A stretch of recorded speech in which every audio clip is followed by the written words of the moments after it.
Israel में एक अकाल पड़ गया। एलीमेलेक, नाओमी और उनके पुत्र भोजन की खोज में मोआब को गए। एलीमेलेक मर गया। पुत्रों ने मोआबी स्त्रियों ओरपा और रूत से विवाह कर लिया। तब पुत्र भी मर गए। तीनों स्त्रियों के पास पति नहीं थे। जब इज़राइल में अकाल समाप्त हो गया, नाओमी ने घर जाने का फैसला किया। मोआब में ही रहो, उसने अपनी बहुओं से कहा, ये तुम्हारा घर है। ओरपा वहीं रही, पर रूथ ने कहा, जहाँ भी आप जाओ मैं जाऊंगी। आपके लोग मेरे लोग होंगे, आपका परमेश्वर मेरा परमेश्वर होगा। रूथ और नाओमी इकट्ठे वापस इज़राइल को गईं। ये इज़राइल में फसल के कटने का समय था। नाओमी ने रूथ से कहा कि वो जाकर खेत में काटने वालों के पीछे फसल को बीन ले। खेत एलीमेलेक के संबंधी बोअज का था। बोअज रूथ के पास आया। तुम नाओमी के साथ बहुत अच्छी रही हो, बोअज ने कहा। घर छोड़ना मुश्किल रहा होगा, परमेश्वर तुम्हें आशीष दे। उसने रूथ को भोजन दिया और अपने जवानों को उसकी देखरेख करने को कहा। रूथ ने नाओमी को बताया कि क्या हुआ था। नाओमी मुस्कुराई। जब कोई मरता है, उसका निकट संबंधी उसके परिवार की देखभाल करता है। वो व्यक्ति उनका निकटतम छुटकारा देने वाला संबंधी है। बोअज हमारा निकटतम संबंधी है, उसके निकट ही रहना। इसलिए रूथ बोअज के निकट रही। वो हर दिन उसे और ज्यादा पसंद करने लगा। बोअज ने एलीमेलेक की जमीन खरीदी और नाओमी और रूथ की देखभाल की।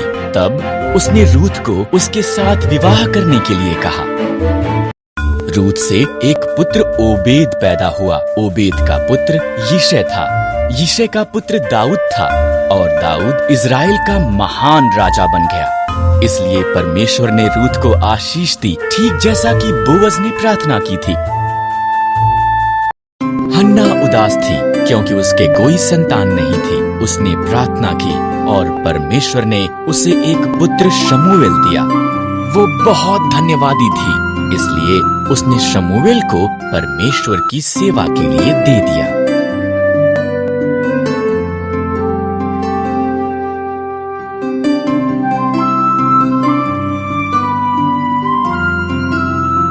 हन्ना ने उसका बेटा जो छोटा था को एली याजक के साथ तंबू में छोड़ दिया। शमूएल ने बूढ़े अंधे एली की सहायता की। वो तंबू में ही सोता था, जबकि एली साथ के कमरे में सोता था। एक रात शमूएल ने उसका नाम पुकारती एक आवाज को सुना। वो उठा और दौड़कर एली के पास गया। क्या आज्ञा है? उसने कहा। मैंने तुझे नहीं बुलाया।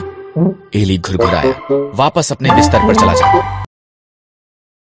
शमूएल वापस बिस्तर पर चला गया। उसने फिर उसका नाम सुना। शमूएल दौड़कर एली के पास वापस गया। क्या आज्ञा है? उसने कहा।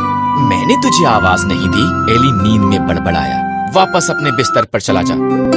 शमूएल के तीसरी बार आवाज सुनने के बाद एली ने कहा, ये प्रभु था, अगर वो दोबारा आवाज लगाता है।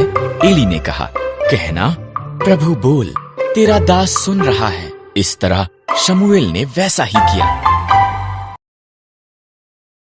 शमूएल, परमेश्वर ने कहा, क्या तू मेरा नबी हो सकता है और वफादारी से मेरे शब्दों को मेरे लोगों तक पहुंचा सकता है?